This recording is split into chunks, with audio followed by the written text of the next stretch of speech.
इस वक्त ख़ास तौर पे हमारे पड़ोसी मुल्क भारत जहाँ पे मोदी सरकार है और वहाँ पे अक़लियतों के ऊपर जुल्म ढाए जा रहे हैं, ना सिर्फ मुसलमान बल्कि क्रिश्चियन, ख़ास तौर पे खालिस्तान तहरीक चल रही है, वहाँ पे पंजाब में सिखों को के ऊपर जुल्म और बर्बरियत के पहाड़ तोड़े जा रहे हैं। और ये सिलसिला आज से नहीं, हमें याद है कि गुजरात से लेकर कश्मीर तक वहाँ पे चुन चुन कर लोगों को निशाना बनाया जा रहा है, और उन लोगों को जो मजलूम हैं, जो निहत्ते हैं। और भारत जो सेकुलर होने के दावे करता है बज़ाहिर, लेकिन अब ख़ुद भारत में भी जो लिबरल्स हैं, जो अच्छी सोच के हामिल हैं, वो भी मोदी सरकार की इन पॉलिसियों से तंग आए हुए हैं। और यही वजह है कि वहाँ खालिस्तान समेत 36 से ज़ायद अलहदगी की तहरीकें इस वक्त चल रही हैं। और वो बराह रास्त यहाँ तक कि नागालैंड का तो आपने देखा कि वहाँ तो उन्होंने अपना कौमी तराना बना लिया अलग से, और उन्होंने मैप भी अपना अलग कर लिया। भारत इस वक्त शदीद आलमी तन्हाई का शिकार है, और उसकी वजह मोदी सरकार की ये पॉलिसियाँ। इन तमाम इशूज़ पर बात करेंगे। हमें ज्वाइन किया है भारत से डॉक्टर प्रमोद पहावा साहब ने, सीनियर सहाफ़ी हैं और सिविल सोसाइटी के लिए बड़ा अच्छा काम करते हैं। डॉक्टर साहब खुशामदीद कहते हैं आपको प्रोग्राम में। बहुत बहुत शुक्रिया, थैंक यू। डॉक्टर साहब किस तरह देखते हैं?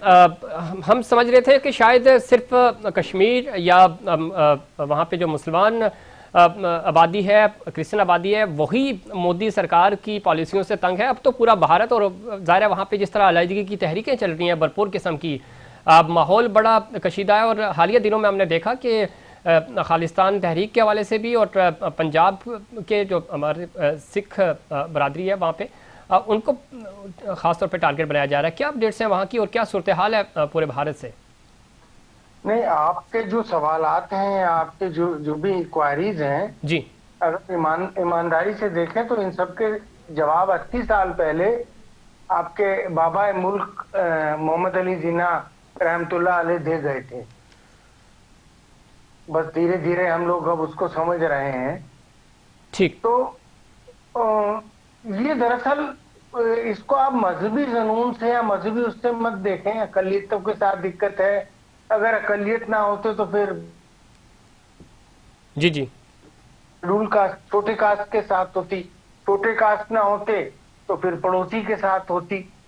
तो ये तो एक जहनियत है। ठीक है। अगर किसी की जहनियत में ही अमन अमान नहीं है तो वो कभी भी नहीं रहेगा। आपके यहाँ भी अगर किसी को पंजाबी है तो उसको लगता है कि पता नहीं पख्तून या अफगानिस्तान से आया है या मेरे मुखालिफ है या कुछ है। तो ये हम दोनों के यहाँ, ये हम सभी मुल्क के, मैं कम से कम बड़े सगीर को अलग अलग मुल्क नहीं मानता। हालांकि मैं इस चीज का एहतराम करता हूँ कि पाकिस्तान एक अच्छा अलग से मुल्क है, लेकिन फिर भी उसके बावजूद हम लोग एज ए अवाम या एज ए मुआशरा तो एक ही है। हमारा रहना पीना खाना सोच तो वो तो एक ही है, डीएनए है, एक ही फैमिली है, एक ही खानदान के लोग हैं। तो ये हमारे निजाम की कमी है। जब तक हमारे यहाँ इलेक्शन के नाम पर ये सब चीजें होती रहेंगी तब तक हम कहीं ना कहीं उसको अकलियतों के ऊपर करेंगे। ठीक। उस बहाने तो इसमें डॉक्टर साहब एक चीज़ जो बड़ी वाज़ेह हुई है, पिछले दिनों हमने देखा कि जो वहाँ पे सिख बरादरी है उसको टारगेट किया जा रहा है, खालिस्तान तहरीक के जो एक्टिविस्ट हैं उनको निशाना बनाया जा रहा है। तो ये लहर क्यों तेज़ी से जन्म ले रही है? इसके पीछे क्या मुहरकात हैं आपकी नज़र में डॉक्टर साहब? देखिए, सिख तो नहीं कह सकते आप, पंजाबी एक ऐसी कौम है, नहीं पूरे पंजाब ही, जी जी ऐसा ही है, जो ये मानती है कि उसके साथ 1947 में दगा हुआ है। ठीक है। और यकीनन जो आजादी मिली है, जो पार्टीशन हुआ, उसमें अगर सबसे बड़ा धोखा हुआ तो वो पंजाबियों के साथ हुआ। ठीक है। आप बताएं ना कि कितने लाखों, 10 लाख आदमी जिसमें पंजाबी या मुसलमान थे, वो भी नॉर्थ इंडिया के मुस्लिम्स थे, उनको अपनी शहादत देनी पड़ी। उनका क्या गुनाह था? आजादी की लड़ाई में भी सबसे ज्यादा अगर शहादत दी है वो पंजाबियों ने दी है। जलियांवाला बाग में मरने वाले सिर्फ सिख तो नहीं थे, मुस्लिम भी थे, नॉन मुस्लिम भी थे। तो पंजाबियों के साथ जब पार्टीशन हुआ, उस पार्टीशन के बाद आप और थोड़ा सा पीछे जाए तो जब 1938 में गोलमेज सम्मेलन होने लगा था और ब्रिटिश सबको बुला रही थी, तो उसमें हिंदू मुस्लिम्स के साथ सिख भी थी। और ठीक। एक थर्ड पार्टी के बतौर थर्ड पार्टी उन्होंने सिखों को भी इन्वॉल्व किया था, तभी कहा था कि तुम्हारी अलग से हम एक स्टेट बना देंगे।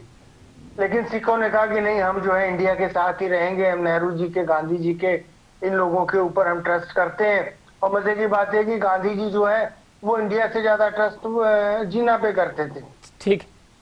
उन्होंने, उनका आखिरी स्टेटमेंट ये था कि अगर मुल्क का बंटवारा हो गया तो मैं कराची में रहूंगा, मैं भारत में नहीं रहूंगा, मैं दिल्ली में या मुंबई में नहीं रहूंगा, मैं जीना के पास कराची में जाके रहूंगा। और कराची के गवर्नर हाउस में, आपके तो पड़ोस में है, वहां देखें आज भी गांधी जी के नाम से एक कमरा है।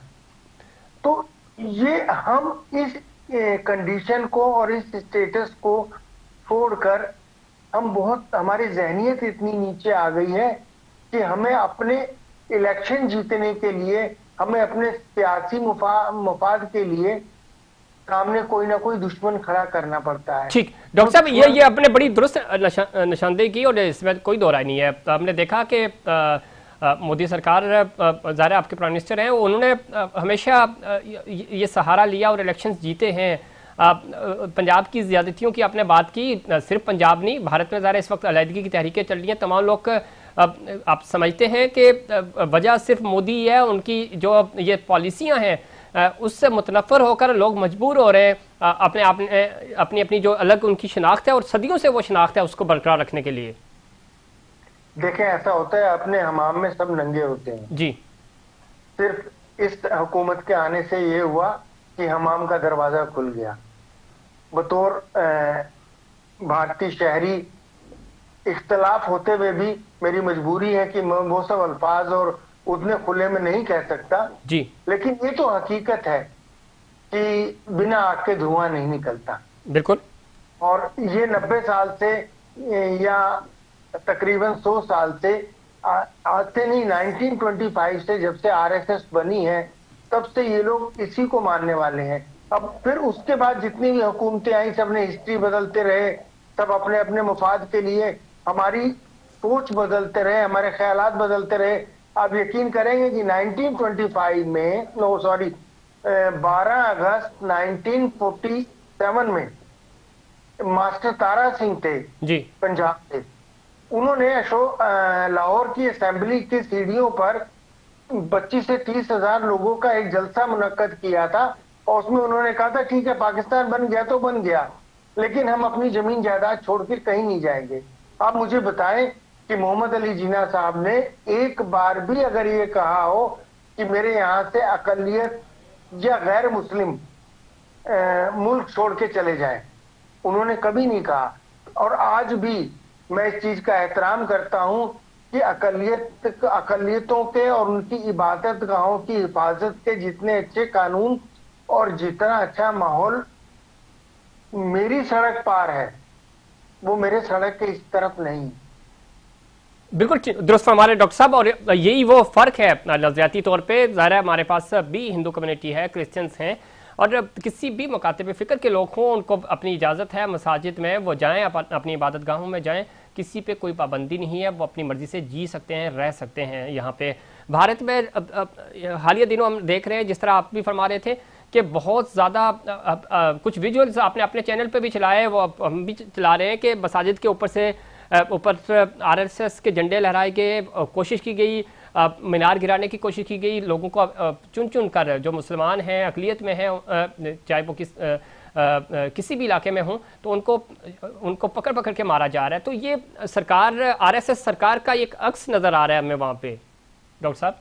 नहीं, देखिए ऐसा है कि 100 साल से आरएसएस वाले अपनी पूरी की पूरी कोशिश करते रहे हैं और इनके पास कोई रीजन नहीं था, इनका कोई नजरिया नहीं था।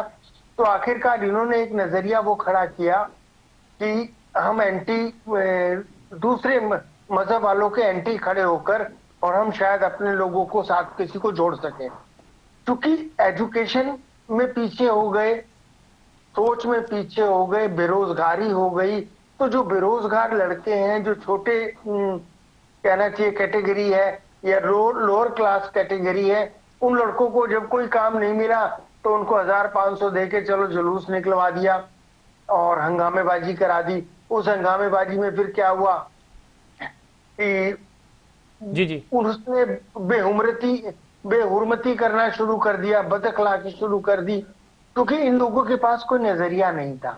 ठीक। इनके अच्छा डॉक्टर साहब, एक चीज और, एक, चूंकि वक्त भी खत्म हो रहा है, किस तरह देखते हैं जिस आप जैसे जो सहाफ़ी हैं, सिविल सोसाइटी के नुमाइंदगान हैं, जैसे बरखादत हो गई, बहुत सारे ऐसे सहाफ़ी हैं जो हिंदुस्तान में, कश्मीर में ख़ासतौर पे जो मजालिम ढहाए जा रहे हैं उनकी निशानदेही करते हैं, वो किसी भी फोरम पे आवाज़ बुलंद करने की कोशिश करते हैं। एक तबका है जो जो चैलेंज कर रहा है मोदी की इन पॉलिसीज़ को, उनके खिलाफ भी क्रैकडाउन किया जाता है, उनके ऊपर भी तशद्दुद किया जाता है, उनको भी जेलों में डालने की कोशिश की जा रही है। आप समझते हैं कि एक सेकुलर भारत जो एक इमेज था, उस इमेज को तो मोदी साहब ने नुकसान पहुंचाया ही पहुंचाया।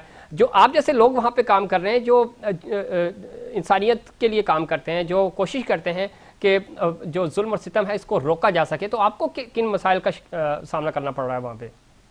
आपके यहाँ जियाउल हक का दौर था ना, तब एक फैज अहमद फैज थे, वो गाया करते थे मैं नहीं मानता। वो शबनम बानो जी शबनम बानो ने गाया था, मैं उसको भूल गया हूं नज्म को, जी जी काली साड़ी पहन के गाया था, आज भी उसको याद किया जाता है। हम देखेंगे, हम लाजिम है कि हम भी देखेंगे। जी जी लाजिम है कि हम भी देखेंगे। तो फैज अहमद फैज साहब का तो ये तो दौर आते रहते हैं, छोटे मोटे दौर आते हैं चलते हैं, इससे कोई फर्क नहीं पड़ता।